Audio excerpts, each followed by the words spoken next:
My daughter's voice was the first blade of the day, sharp enough to slice through every memory I ever held of her.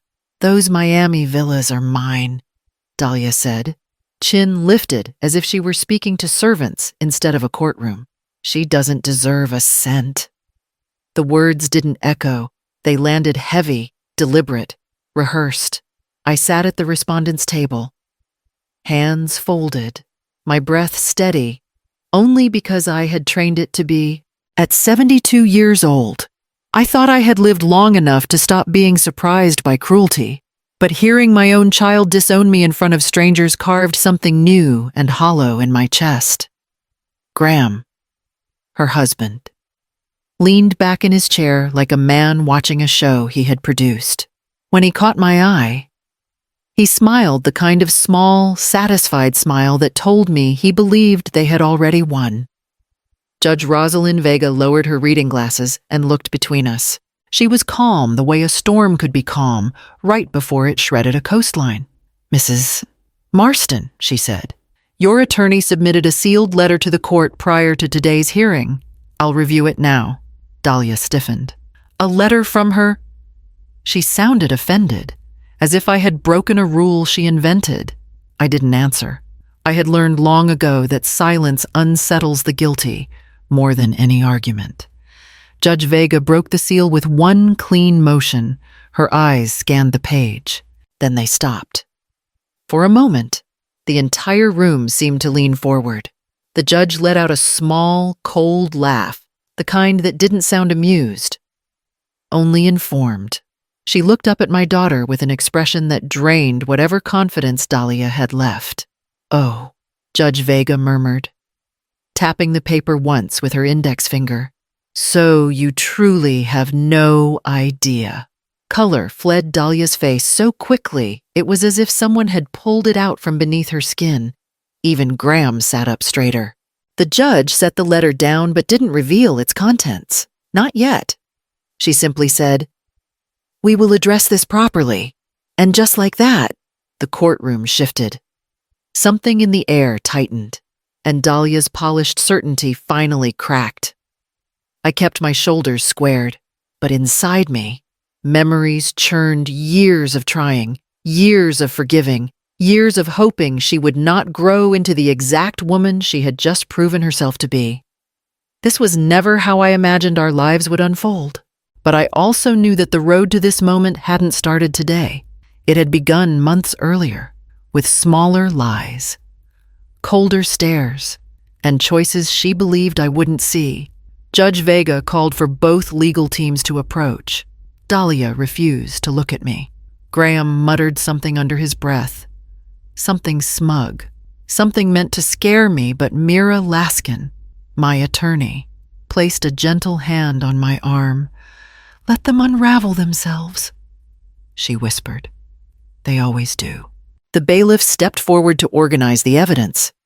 Papers shifted, chairs creaked, and beneath all of it, the truth curled and uncurled in my stomach, ready to be dragged into the light. When the judge raised her gavel again, Dahlia swallowed hard.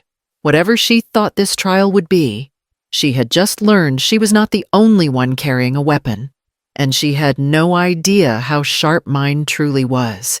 I sat outside the courtroom with Mira reviewing documents. But my mind kept drifting backward, slipping into years I wished I had paid more attention to. People think betrayal happens in one moment, but it doesn't. It grows quietly, confidently inside the people we love most. When Dahlia was 8 years old, she asked me why the other children got rides to dance class in newer cars. I told her our sedan worked just fine. She didn't argue, but the way she looked at it like it was beneath her settled into my memory. Back then, I brushed it off as childhood envy. When she turned 13, she stood in the kitchen demanding a birthday trip to Orlando because everyone had gone. I worked double shifts for months and took her anyway. She barely thanked me. At the time, I thought, she's a teenager. She'll grow out of it. She didn't. By the time Dahlia was in college, Entitlement clung to her like a second skin. I paid tuition, book fees, living expenses, every cost I could shoulder. She never asked how I managed. She assumed I always would. Rosa Carvalho, my closest friend, noticed before I did. She came over one evening, dropped her purse on the counter, and said, "Evelina, that girl wants more than you can give." I remember laughing it off. "Rosa, she's ambitious." "Ambition is fine," Rosa said, pouring tea with the authority of someone who had raised 4 sons. "But entitlement is a hunger that never ends." I should have listened.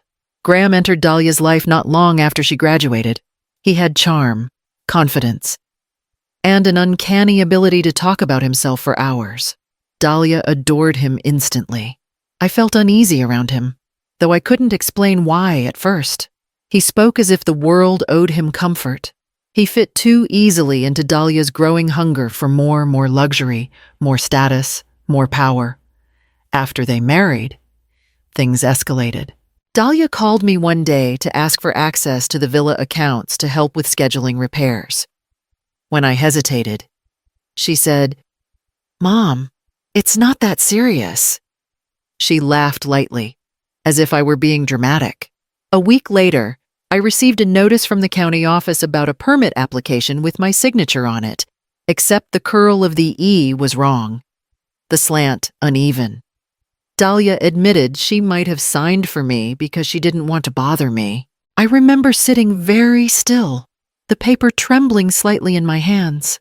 She brushed it off with, "Mom, please, it was minor paperwork." And I convinced myself it was. I swallowed it for the sake of peace, for the sake of the mother I thought I was supposed to be. When I told Rosa, she stared at me the same way Judge Vega stared at Dahlia earlier. "Evelina," she said, "someone who signs your name without asking will take the rest if you let them." I tried to believe she was wrong. I tried to believe Dahlia loved me the way I loved her, but love doesn't erase patterns. Love doesn't fix a person who doesn't want to be fixed. Sitting outside the courtroom now, the weight of every ignored warning pressed against my ribs. Mira leaned toward me and said softly, "Your daughter has practiced this kind of behavior her entire life. You are not imagining it." I nodded, the memory of that forged signature rising like smoke.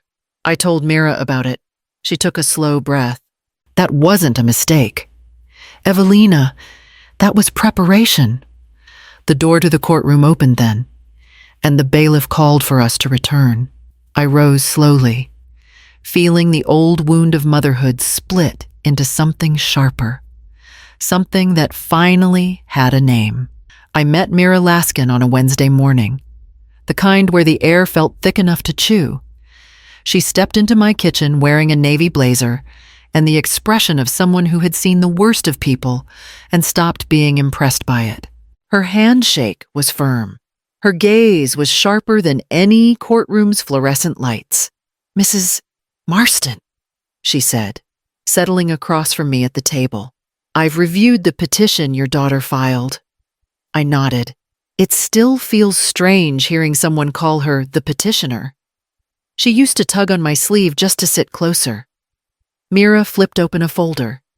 "She is asking the court for full ownership of your 3 Miami villas. She claims you're no longer capable of managing them." Her tone held no pity, only clarity. "I need to know if she has ever used language like that with you before." I swallowed hard. Not directly, but she has implied, lately, that I forget things or get confused. Mira's pen didn't stop moving. That is deliberate positioning. She will try to paint you as weak, unfit, forgetful. It is the most common tactic in cases where adult children want assets. The words stung because they were true. I am 72. "Mira, I misplace my reading glasses sometimes, but I am not incompetent." "I know," she said, "and we will make sure the court knows." She slid another document toward me. "This is where the situation worsens." Dahlia submitted a sworn statement claiming she paid the villa's maintenance for years. My jaw tightened. That is not true.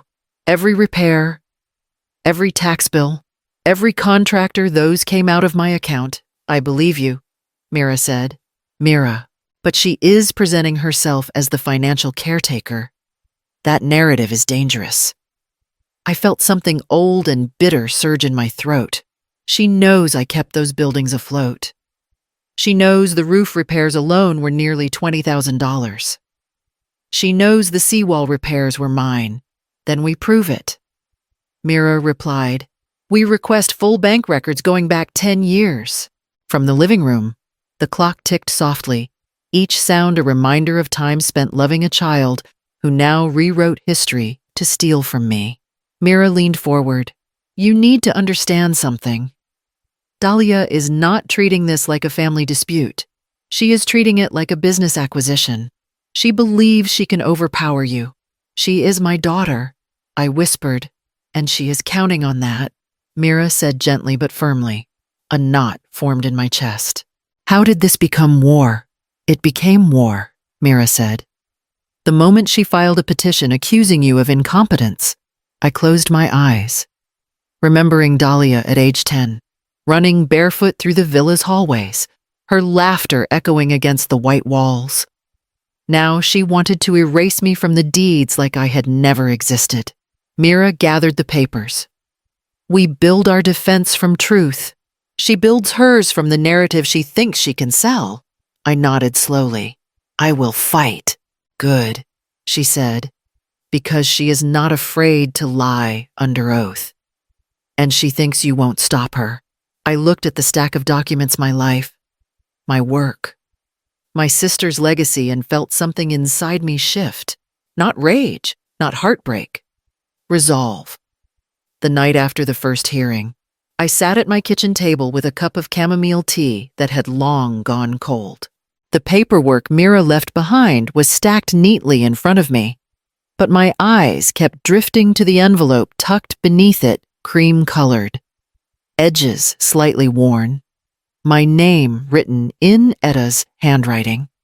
I hadn't opened it since the day she gave it to me. I remember that day with painful clarity.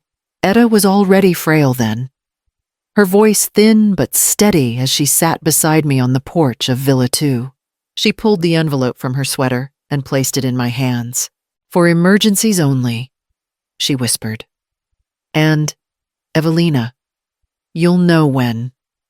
I laughed softly that day, thinking she was being dramatic. Etta, what kind of emergency could a letter fix? She smiled with that same quiet knowing she always carried. Not fix, protect.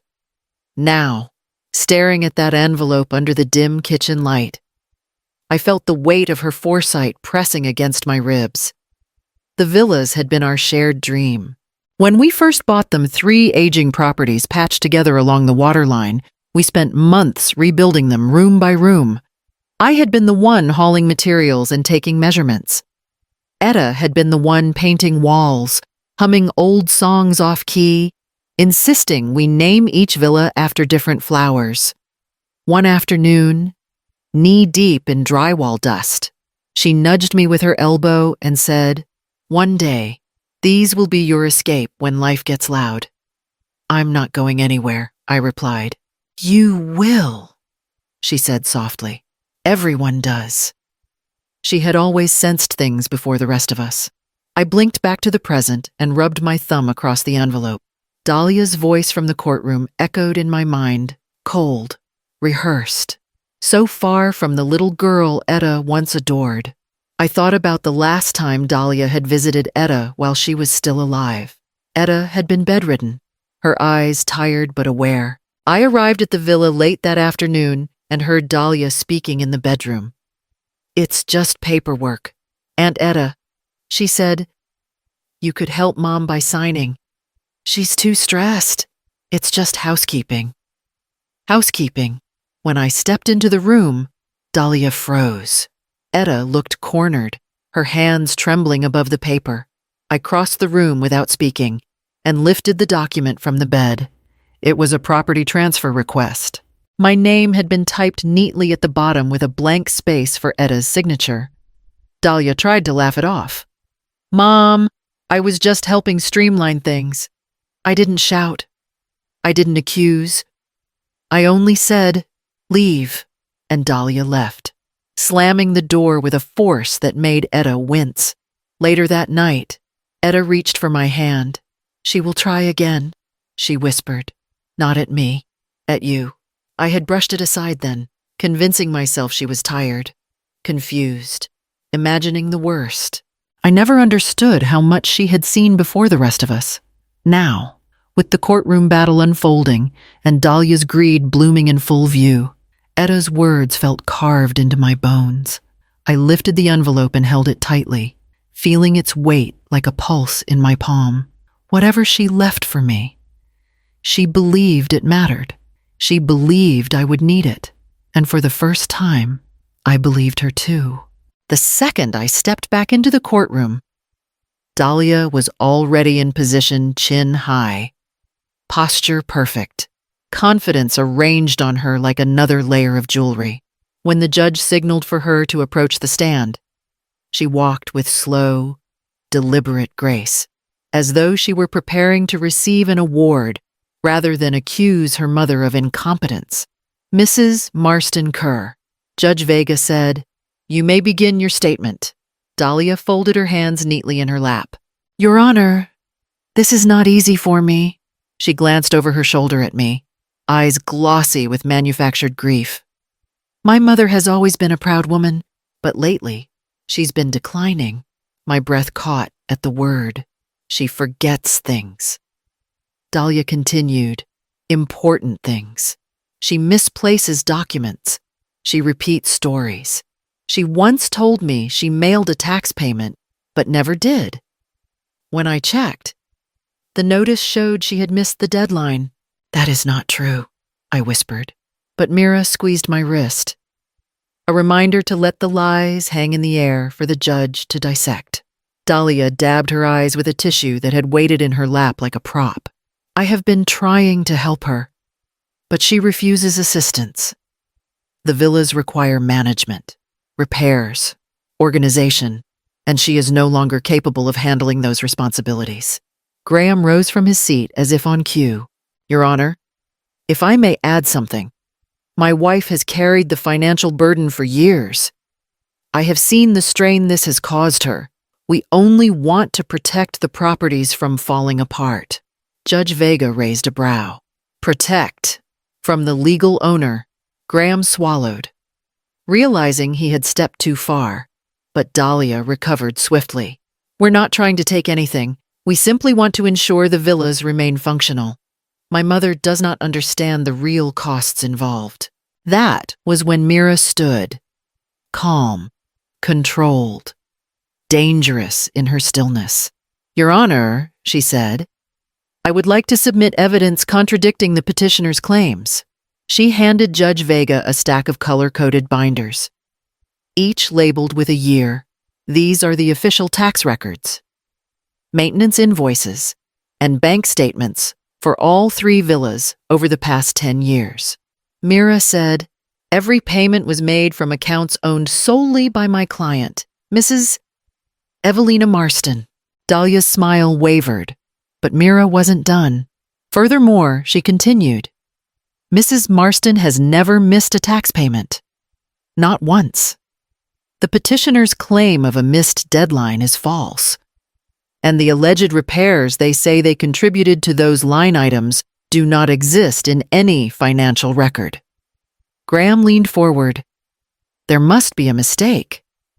The only mistake, Mira said, is assuming the court would accept unsupported statements as fact. Judge Vega flipped through the documents, her expression sharpening. Mrs. Marston Kerr, she said slowly, your timeline suggests you paid for a major roof repair 2 years ago. Yes. Your Honor, Dahlia replied quickly. It was a significant expense. Interesting, the judge said, because the city permit for that project is dated 7 years ago, paid in full by your mother. Dahlia's lips parted. No words emerged. The room fell quiet, except for the judge turning pages. each crisp sound slicing through Dahlia's carefully crafted narrative. Mira stepped closer to the bench. This is not a matter of forgetfulness or incapacity. This is an attempt to rewrite financial history. Judge Vega rested her hands atop the documents. Mrs. Marston Kerr, I am beginning to question the accuracy of your statements. Dahlia's face tightened.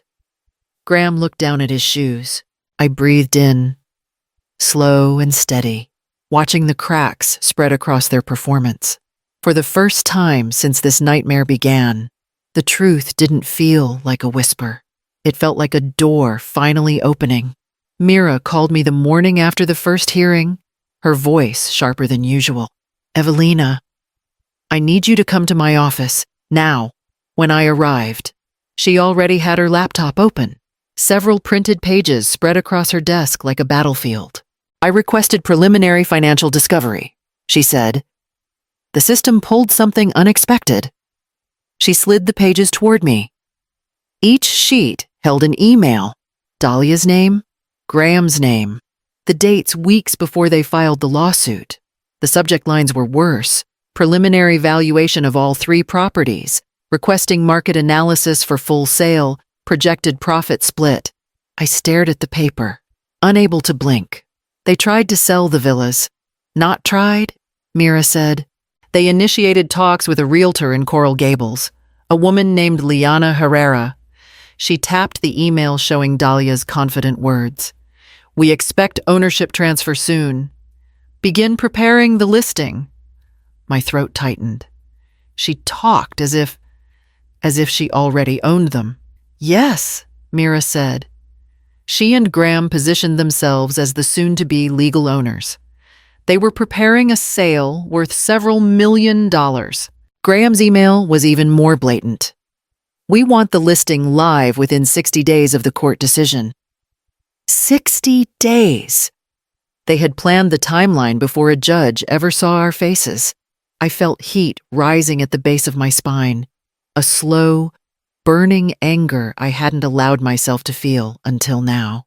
So this was never about concern. It was never about me. Mira looked at me gently. Evelina. These emails show intent to commit fraud. Intent carries weight in court. Her phone buzzed. She glanced at it, then said, I'm sending these to Judge Vega's clerk.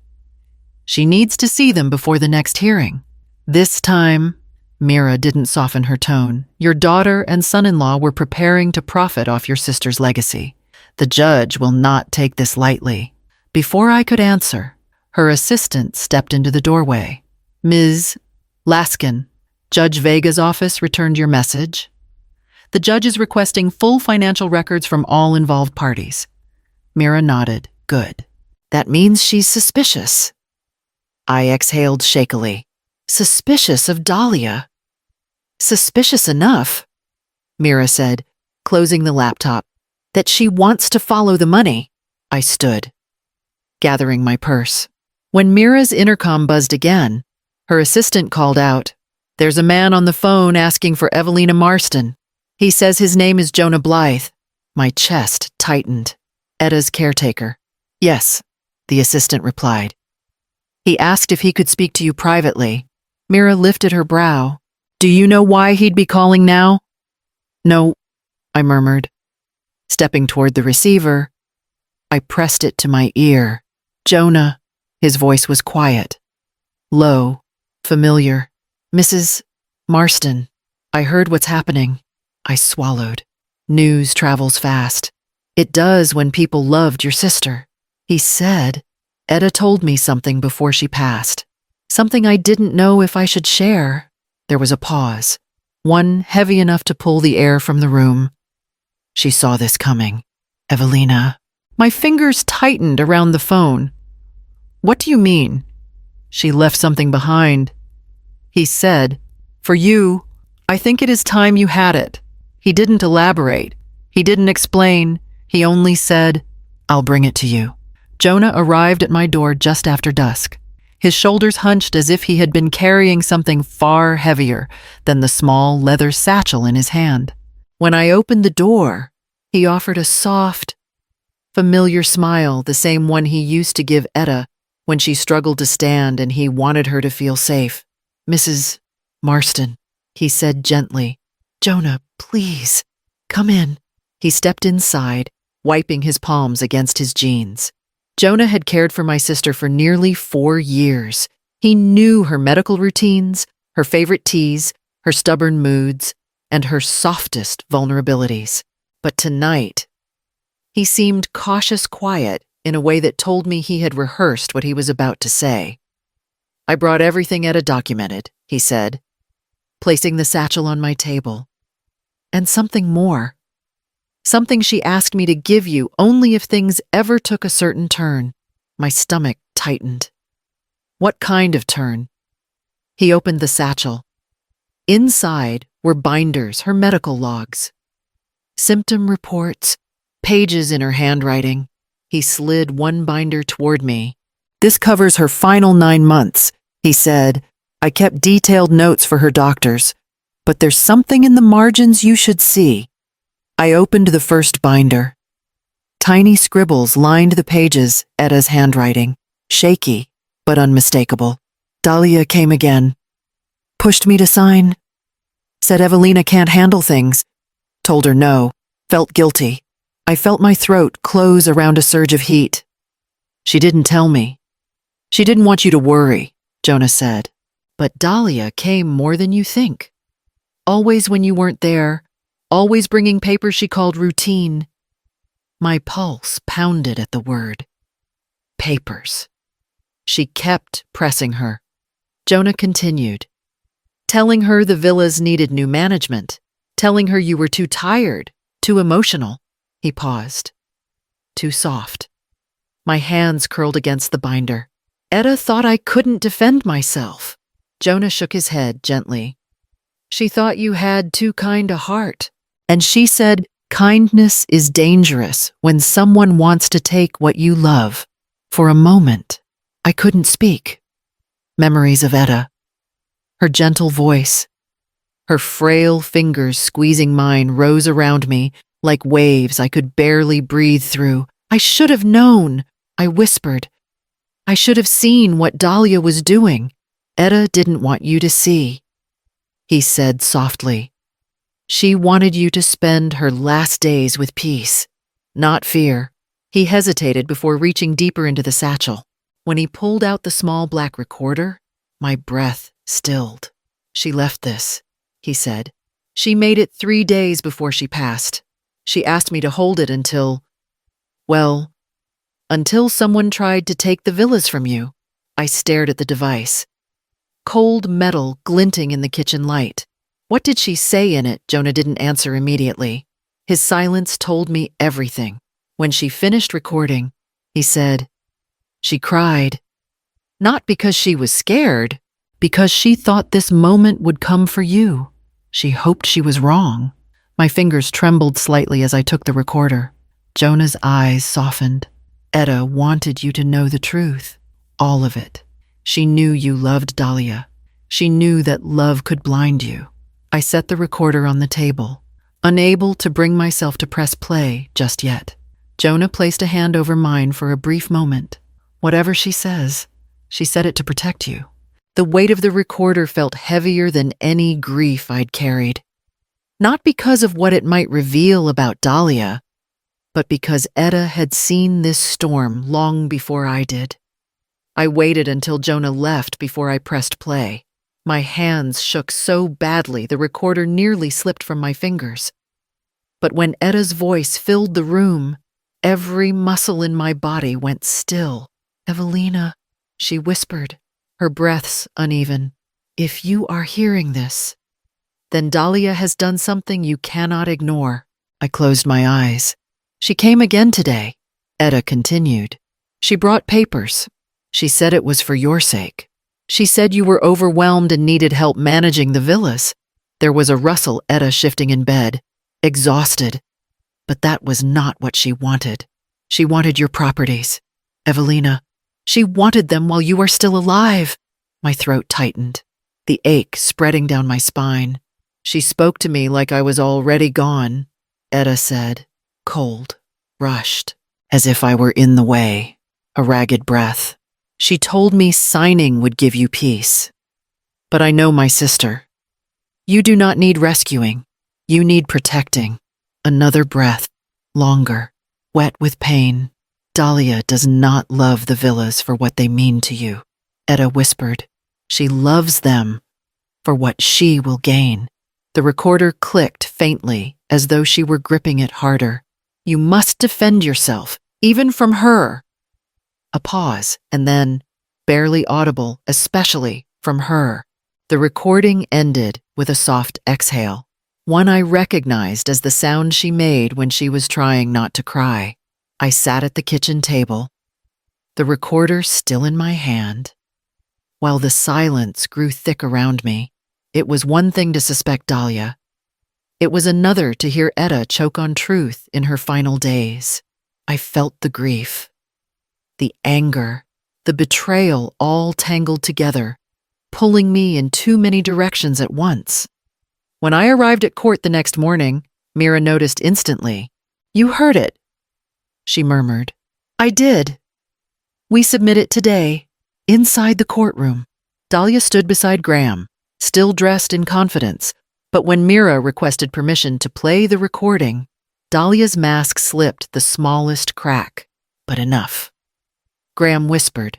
What recording? Dahlia didn't answer. Judge Vega nodded. Proceed. The moment Etta's voice echoed through the speakers, Dahlia's posture changed. Her shoulders jerked, her mouth tightened. Graham stared at her like he didn't recognize the woman beside him. Etta's words filled the courtroom exactly as she intended, measured, honest, undeniable. When she said, Dahlia spoke to me like I was already gone. Dahlia's eyes widened. When she said, you must defend yourself, Dahlia looked at the floor. When she said, especially from her, Judge Vega shifted in her seat, not dramatically, but enough for anyone paying attention to understand the tide had turned. When the recording ended, the silence in the courtroom was louder than any accusation. Graham turned to Dahlia. You pressured her while she was dying. That is not what happened, Dahlia snapped, her voice pitching higher than usual. She tried to collect herself, but her breath shook as she said she misunderstood. She was sick. Judge Vega leaned forward. Mrs. Marston Kerr, that recording is remarkably clear. Dahlia opened her mouth, but nothing came out. Not a lie, not a denial, not even a breath. It was the first time since the lawsuit began that she looked afraid, and Judge Vega's eyes, once merely cautious, hardened into something unmistakably cold. Judge Vega requested a 10-minute recess before reviewing the sealed letter I had submitted. Dahlia pretended not to notice, but her foot tapped against the floor in tight, anxious bursts. Graham leaned toward her and whispered something sharp, something that made her straighten her shoulders and lift her chin again. When the judge returned, she carried the envelope in her hand, not tucked under papers, not hidden, but held openly, deliberately. She sat, adjusted her glasses, and broke the seal with a slow tear that seemed to stretch across the entire courtroom. Mrs. Marston, she said, looking at me briefly, this letter was submitted under oath. You confirm everything inside. It is true, I do. I answered. Dahlia let out a quiet scoff. Oh, please. Judge Vega lifted a finger without looking at her. Not yet. She began reading. The room shifted as soon as my words hit the air. I had written clearly, without emotion. Dahlia forging my signature on a county permit application. Dahlia pressuring Etta for property transfer during her last months. Dahlia telling me I was too slow and should let her handle adult things. Graham sending messages threatening to take over whether I cooperated or not. Dates, times, witnesses. The notarized affidavits from 2 neighbors who had seen Dahlia attempt to enter the villas without permission. And, finally, a notarized document proving that Dahlia and Graham had tried transferring management rights to themselves long before Etta died. Every detail was backed up with attachments. Every attachment was signed. Every signature was real, unlike the ones Dahlia had imitated. When Judge Vega reached the final paragraph, she stopped reading. Her eyes moved to Dahlia slowly, as if she were seeing her for the first time, not as a daughter, not as a businesswoman, but as a person who had dug her own grave one lie at a time. Then it happened. A sound escaped the judge short, dry, humorless. A cold laugh. The kind that belonged to someone who suddenly understood far more than they expected. She set the pages down, folded her hands, and said directly to Dahlia, "Oh, so you truly have no idea?" The words hit harder than anything Mira or I could have said. Dahlia's face drained, color slipping from her cheeks as if pulled out by invisible hands. "What do you mean?" she whispered. The judge didn't answer her question. Instead, she turned to Mira. "Bzz, Laskin, the level of documentation your client has provided is extensive." Mira nodded once. "My client anticipated the possibility of further attempts to seize her property." Dahlia snapped back to life.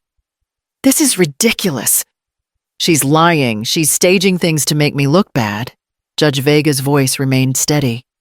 "These documents include notarized affidavits, time-stamped records, and independent witness statements. Unless you are prepared to accuse multiple officials of participating in your mother's alleged falsehoods, I suggest you stop speaking." Graham touched Dahlia's arm, but she jerked away from him. "She set me up," Dahlia insisted, voice cracking at the end. "She wants me to look unstable." Mira rose. "Your Honor, if anyone appears unstable here, it is not my client." A ripple of murmurs spread through the courtroom. Even the bailiff shifted his stance. Judge Vega tapped the letter once. "Mrs. Marston Kerr, much of what you testified earlier directly contradicts these records. That will be taken into account as we move forward." Dahlia opened her mouth, but Graham tightened his grip on her arm, pulling her back down into her chair.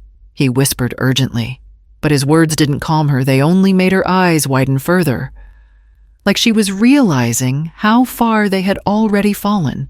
I sat still, not triumphant, not gloating, just steady. Finally steady. Dahlia stared at me then, as if seeing me clearly for the first time in her life, realizing I had not walked into this courtroom blind, realizing I had been watching all along, and now she knew the game she thought she controlled no longer belonged to her. Judge Vega delivered the news without raising her voice, the calmness making it cut sharper. Effective immediately. All accounts connected to Mrs. Marston Kerr and Mr. Kerr will be frozen pending full investigation. The words hit Dahlia like a slap. Graham's head jerked toward the judge, his jaw tightening so hard a vein pulsed at his temple. Dahlia stared straight ahead, blinking rapidly as though trying to process a language she did not speak. Mira closed her folder. "That will limit their ability to move assets," she whispered to me. I nodded, though my heartbeat felt loud enough to echo. When court adjourned, Graham stormed past us. "You think you've won something?" he hissed. "You old women ruin everything. You will regret this." Mira stepped forward before I could react, threats in front of witnesses. "Mr. Kerr, bold choice." He glared at her, then at me, and stalked down the hallway, muttering curses under his breath. Dahlia followed behind him, but slower, almost dazed. For a moment she seemed like she might look at me, but instead she whispered, "This isn't fair," before hurrying after him. Outside the courthouse, the heat pressed down on us like a warning. Mira escorted me to my car. "Stay alert," she said. "People who lose control over money often lash out." I didn't have to wait long to see what kind of lashing out Dahlia preferred. That evening, Rosa called me. Breathless. "Evelina, turn on your phone." I did, and the screen lit up with messages. Family members I hadn't spoken to in years, distant cousins, old friends, strangers. Why would you do that to your daughter? You're cruel.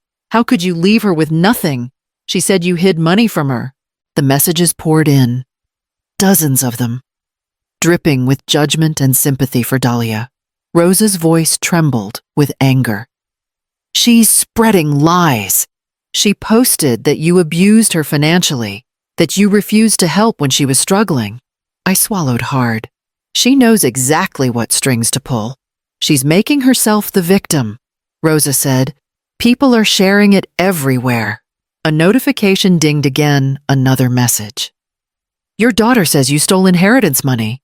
Another, why punish her? She's your only child. I closed my eyes. She's trying to turn the world against me. Mira called moments later. I saw the posts. Do not respond, she said. Anything you say could give them leverage. Lies unravel on their own, but lies travel faster than truth. By nightfall, the narrative had shifted online. Dahlia crafted her story well, a suffering daughter with a selfish, aging mother who refused to step aside. Graham added comments, claiming they had carried the financial burden for years. People believed them. I sat at my dining table. The house quiet, except for the buzzing of my phone. Each vibration a reminder of how far Dahlia was willing to go now that her accounts were frozen and her image cracked. Mira texted to check on me. Rosa offered to come over, but I stayed still, letting the noise wash around me, refusing to drown in it. To drown in. The villa lights glowed through the window, steady and familiar. Etta once told me the villas would reveal a person's true intentions. Tonight, they had stripped Dahlia bare. She had lost control of her money. She had lost control of the courtroom. And now, desperate and cornered, she was looking for something else to seize. Something she still believed belonged to her. I had just finished answering Mira's morning call when I heard the loud metallic clang of someone shaking the front gate. The sound vibrated through the villa walls, angry, impatient, entitled. When I stepped onto the porch, Dahlia was already pressed against the bars. Her face blotchy from crying or yelling, I couldn't tell which. Graham stood behind her, arms crossed, jaw tight, with the kind of fury that comes from losing control. Open the gate! Dahlia shouted the moment she saw me. Mom, open it right now. I stayed where I was. You are not welcome here. Graham barked a hollow laugh. You think you can keep us out? These villas belong to us. They do not. I said. The court made that very clear. That court is biased, Dahlia snapped. You manipulated everything. You turned people against me. You humiliated me. You humiliated yourself. I replied quietly. Her voice cracked. I have lost everything because of you. Do you understand that Graham stepped forward, gripping the bars of the gate? Let us in. We need to talk. I'm not letting either of you into this property. That's because you're scared, Dahlia said, her voice rising. Because you know you can't hide forever. I have nothing to hide, I answered. That was when Dahlia exploded. Her scream tore through the air. Raw and feral. You ruined my life. You ruined our life. You think you're so innocent, but you're manipulative. You're selfish. You're controlling. Her fingers clutched the gate so hard they turned white. Dahlia, I said softly. Go home. Home, she spit out. We don't have a home anymore because of you. Graham's breathing grew heavier. If you had just stepped aside, none of this would have happened. You could have made this easy. Easy for you, I said. Not for me. His eyes sharpened. You know we tried to take care of the villas. You know we put work into them. No, I said. You put fantasies into them. Dahlia slammed her fist against the gate. You're lying. You know we helped. You know Graham cut her off. Voice suddenly cold. Stop lying, She froze. What? He looked at me. She never helped. She made me sign everything. She told me to sign your name on those repairs. She told me we had to speed things up. She said you'd never notice. My breath stilled. Dahlia whipped around to him, eyes wide with panic. Graham, shut up. You promised. You dragged me into this, he said. You told me it was harmless. You said she'd hand everything over if we pushed hard enough. I told you to support me, Dahlia hissed. Not betray me. You betrayed yourself, he shot back. Silence fell between them ugly, sharp, revealing. I watched my daughter's face crumble as she realized the one person she depended on was now peeling apart her version of the truth. You forged my name, I asked quietly. Graham answered before she could. Multiple times. Applications. Transfer drafts. A rental agreement. She told me to do it. Dahlia lunged toward him, reaching through the bars as if she wanted to rip the confession out of his throat. Shut up. Do you want us both arrested? His expression turned hollow. I am not going down alone. Her breath turned ragged. I had never seen Dahlia scared, truly scared until this moment. Mom. Please, she whispered, her voice suddenly small. You wouldn't let your own daughter be destroyed. For a long moment, I simply looked at her. The entitlement, the desperation, the belief that she still held power over me. No, I said finally, I won't let you destroy yourself. You did that already. Dahlia stepped back from the gate, trembling, her face streaked with tears and rage. Graham watched her with something between contempt and resignation. I turned and walked inside as their voices continued to collide outside the villa, each accusation sharper than the last.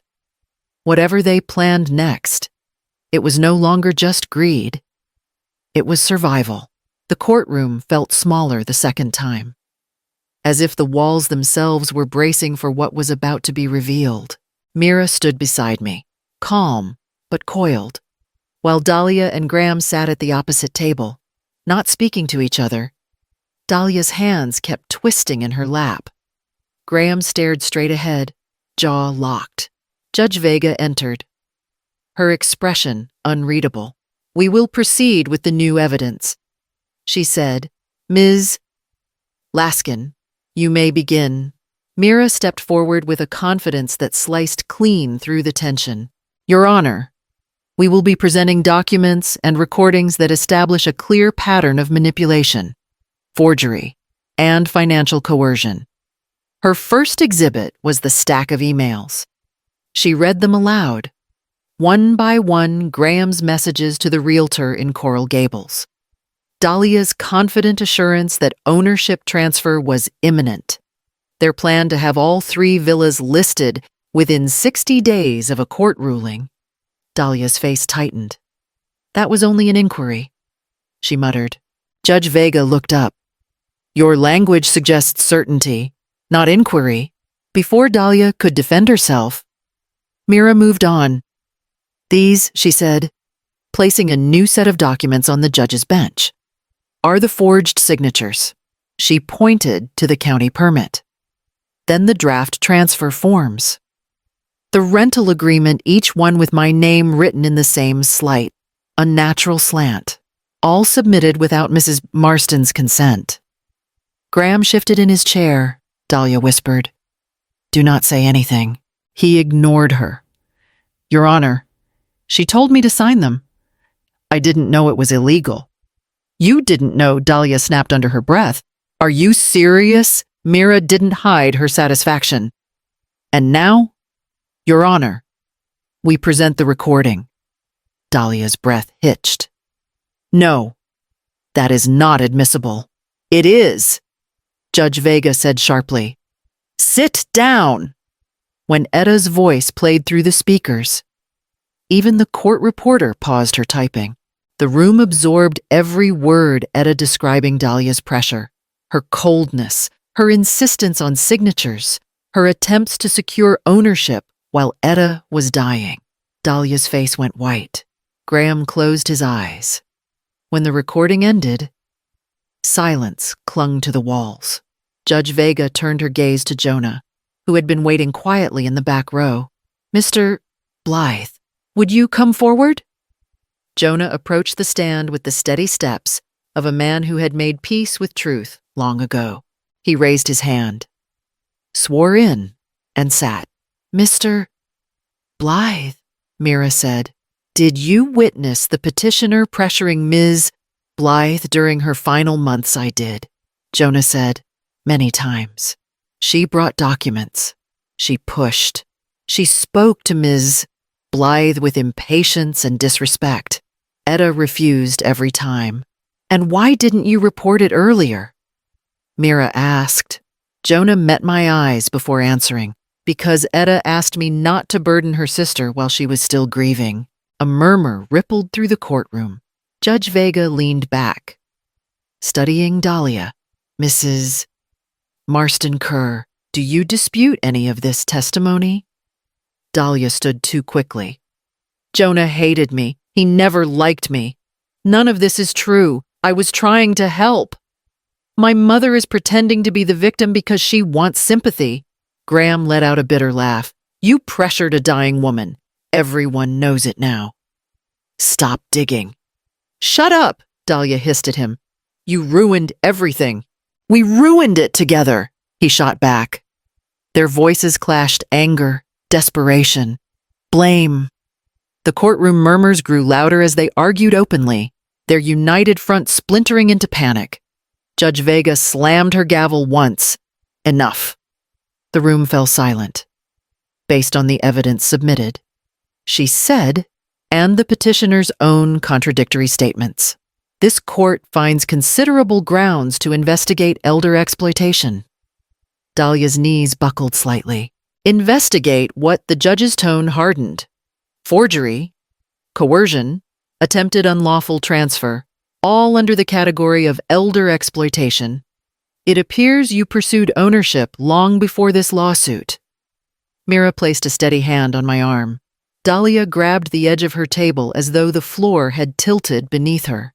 Judge Vega cleared her throat, then spoke with finality. "We will reconvene for the verdict soon, but let this be clear, the evidence no longer aligns with your claims, Mrs. Marston Kerr. Not even remotely." Dahlia stared at me, wild-eyed, as if waiting for me to rescue her. But I didn't move.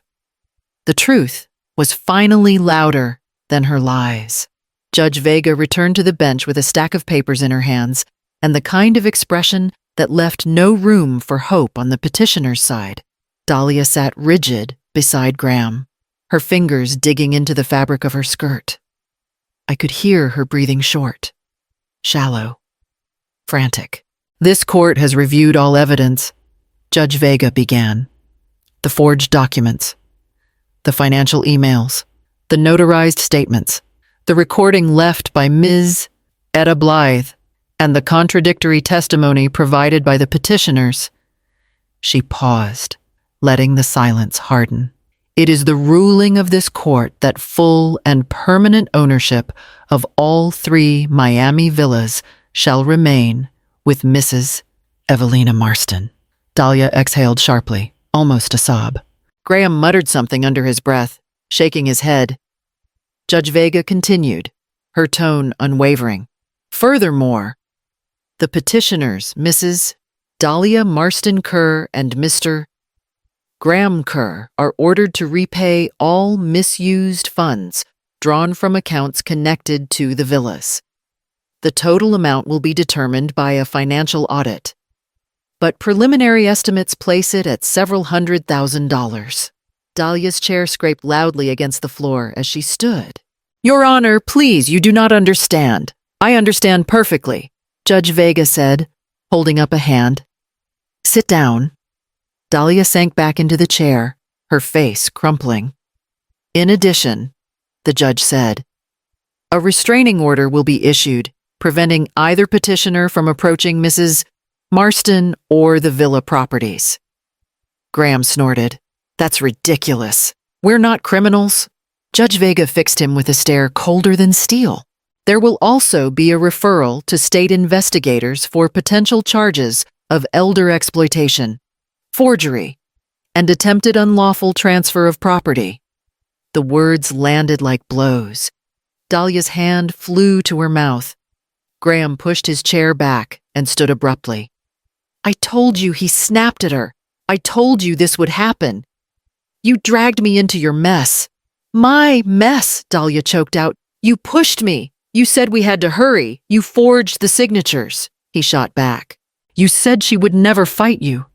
You ruined both of us. Judge Vega banged her gavel once. That is enough. Remove yourselves from this courtroom if you cannot maintain order. Graham didn't wait. He grabbed his jacket and stormed out, leaving Dahlia frozen in her seat, shaking. For a moment, she looked like a child again, small, frightened, lost. Her eyes found me across the room, pleading silently, as if the past few months had not happened. Mom, she whispered, barely audible. I didn't answer. A bailiff approached her, guiding her to stand, but her knees buckled, and she sank to the floor, sobbing into her hands. 2 officers helped her up and escorted her out through the side door while she cried out my name like it could fix anything. Mira touched my arm gently. It's over, Evelina. But as I gathered my things, my phone buzzed inside my purse. A new message from Dahlia. Even before opening it, I felt the familiar weight of her reaching for me again, this time from the ruins she had built with her own hands. The message from Dahlia wasn't a text. It was a photograph of a handwritten letter, followed by, I mailed this to your house. Please read it. Hours later, when the mail finally arrived, the envelope sat on my kitchen table like something that might hiss if touched. Her handwriting, once so familiar, looked shaky. Uneven. I opened it. Mom, we have nothing left. The condo is gone. The car was repossessed. Graham closed the business because investors pulled out. We are living in a motel near the airport. I never thought life could fall apart this fast. I read slowly, steadying myself. I know I made mistakes. I know I hurt you. But you have to understand, I was desperate. I thought the villas were the only way to fix everything. I thought you didn't care about me anymore.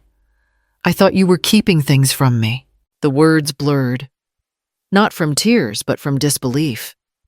Even now, she was rewriting the truth. Graham blames me for everything. I blame myself too. I don't know what to do.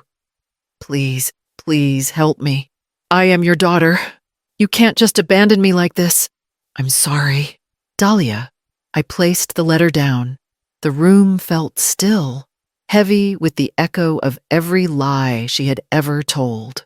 Rosa called at the perfect moment, her voice brisk. Did she reach out yet? She sent a letter. She wants money. She always wants something. Rosa paused. What are you going to do? I thought about Etta, her recording, her warnings, her absolute certainty that Dahlia would someday force me into a choice I didn't want to make. I thought about the courtroom, the forged documents, Dahlia's screams at my gate. I thought about every time she called me weak. And then I thought about the sentence she threw at me in front of an entire courtroom. She doesn't deserve a cent. The words had sliced something inside me that never healed. I walked to my desk drawer, pulled out a blank sheet of stationery, and wrote only one line. You aren't worth a single cent. I read it once, then folded it cleanly and placed it into an envelope. No explanation, no emotional cushioning. No permission for her to twist the meaning into something else. I mailed it before I could second-guess myself. Rosa drove me home afterward. She kept glancing at me, waiting for emotion, for regret, for anything. But I only stared out the window, my hands still tingling from writing those 8 words. You think she'll listen? Rosa asked gently. She will read it, I said. And after that, I didn't answer. Not because I didn't know, but because Dahlia had never responded to defeat quietly, and no matter how final that letter felt, something told me she was not done writing her part of this story. The knock came just after sunset. 3 soft taps, too hesitant to belong to anyone who felt welcome. I stood in the hallway for a moment, my hand hovering over the knob, my breath caught somewhere between dread and certainty. When I opened the door, Dahlia stood there. Or rather, the version of her that remained. She was thin, her cheeks hollowed, her hair pulled back in a messy knot that made her look years older. Her clothes hung loose, and her eyes, once bright with entitlement, were rimmed in exhaustion. "Mom," she whispered. The word trembled. I didn't step aside. Why are you here?" She swallowed, her voice scratchy.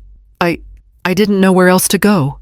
You're not supposed to be near the villas. I know." I walked. Graham took the car when he left. I didn't react. I didn't comfort her. I didn't open the door wider. I simply waited. She pressed her lips together, fighting tears. "I'm not here for money. I know you won't give me any. I'm not here to ask for the villas. I'm not here to make excuses." She took a breath that shook. "I just wanted to say I'm sorry." The words hung there, thin and fragile. She kept going before I could respond.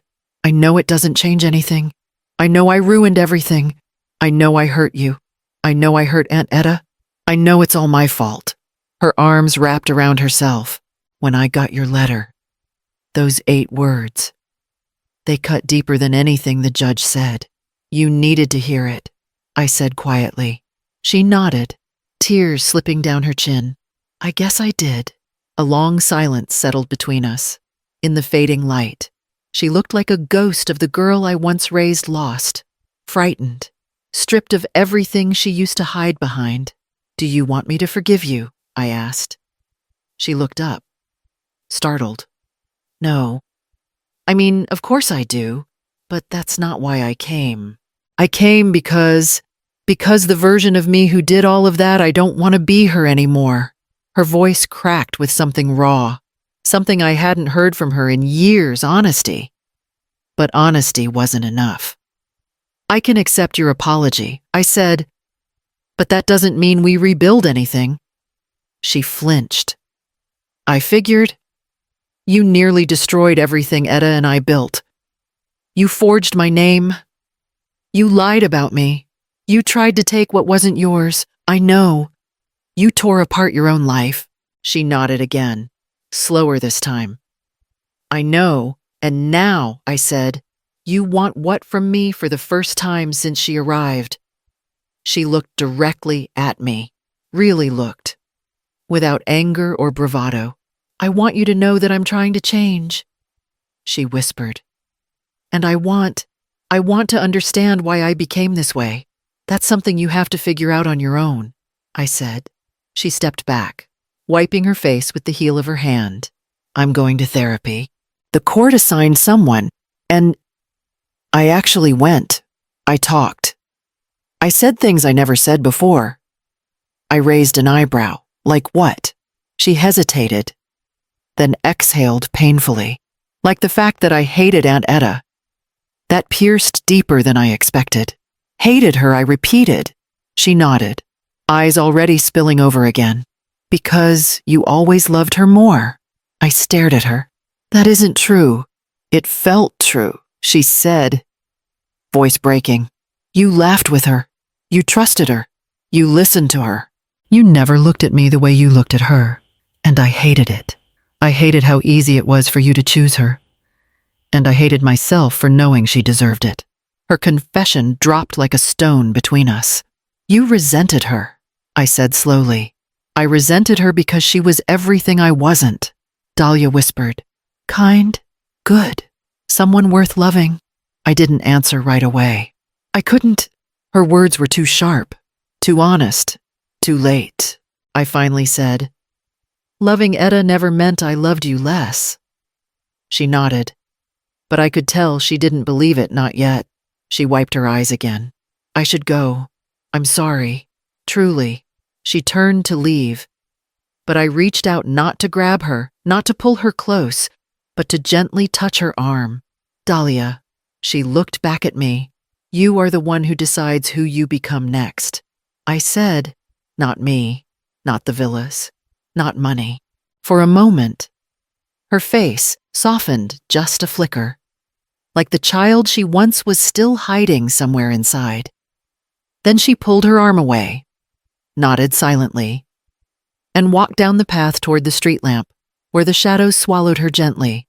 As if afraid to hurt her more, I closed the door behind me, the echo settling into the quiet house like a question I wasn't ready to answer. When Dahlia showed up again 3 days later, she didn't knock. She stood on the sidewalk, arms wrapped around herself, waiting like she wasn't sure she had the right to step any closer.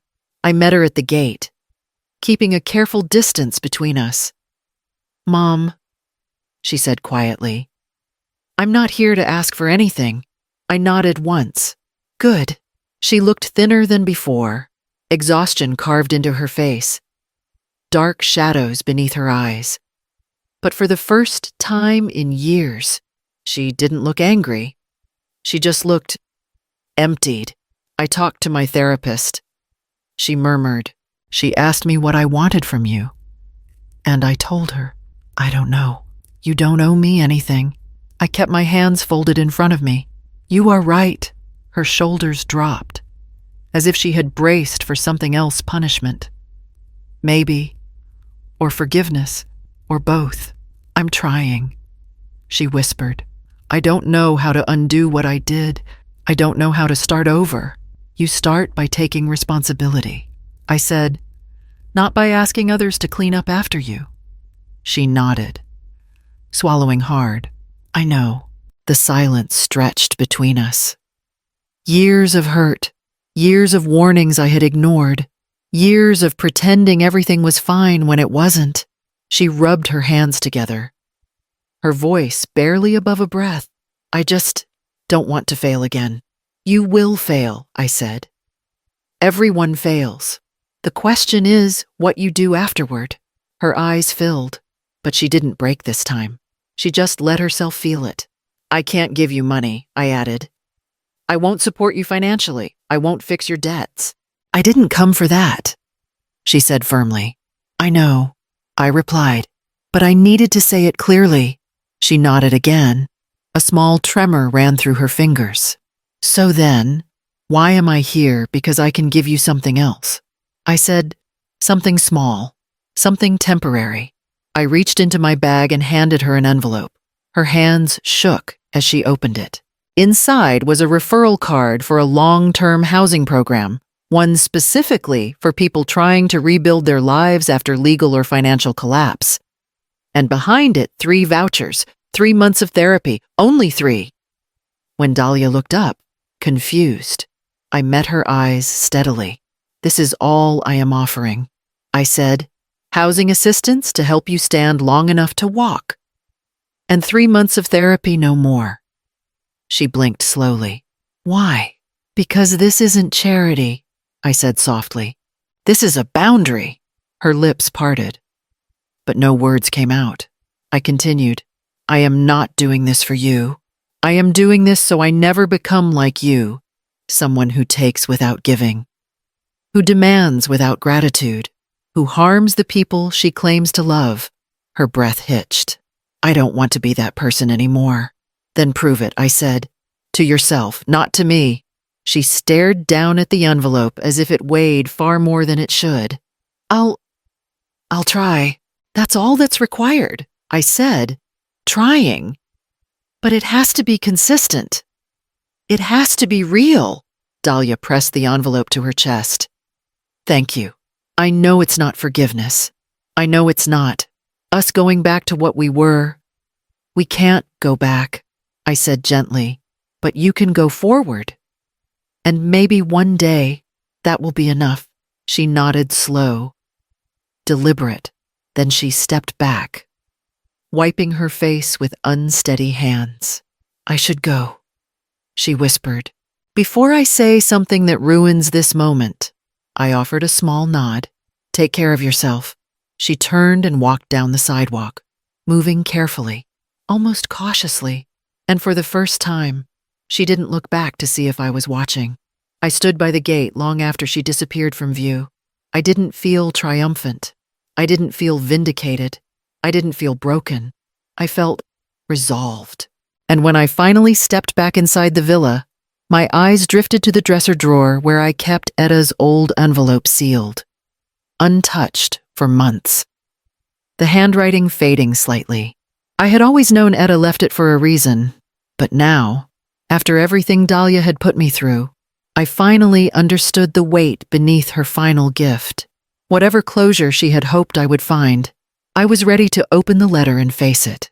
I sat alone in the quiet of my bedroom, the villas humming gently in the distance like they always did when the ocean breeze slid through the walls.